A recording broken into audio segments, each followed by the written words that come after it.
One of the central arguments of the God delusion, Richard Dawkins' book, is the famous schoolboy argument. If we believe in a creator, we'll have to ask who created the creator. Now, the first point I would make about that is this. If you ask the question, who created God, you are thinking of created gods. Now, the ancient world knew all about created gods. Actually, we call them idols. And people don't believe in them usually nowadays. So if Richard Dawkins really thinks that what he's demolishing is belief in created gods, then good for him. But he could have written a far shorter book, because millions of us don't need any convincing that created gods are a delusion.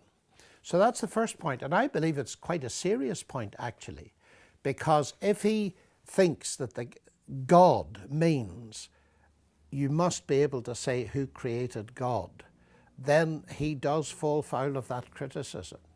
Now, you can only ask the question, coming at it from another perspective, if you cannot conceive of an eternal God. Christianity, of course, does not believe in a created God.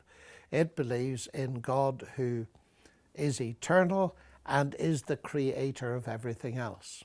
In other words, God is uncreated. So what I'm claiming, to use mathematical language, is that the category of the uncreated is not empty. Now, it could be that Richard Dawkins has difficulty with the notion of the uncreated, although, and I'd like to know the answer to this, I don't know the answer to this, does he believe that matter and energy have existed forever? Because if he does, as many people do who are atheists, then they do believe in something eternal.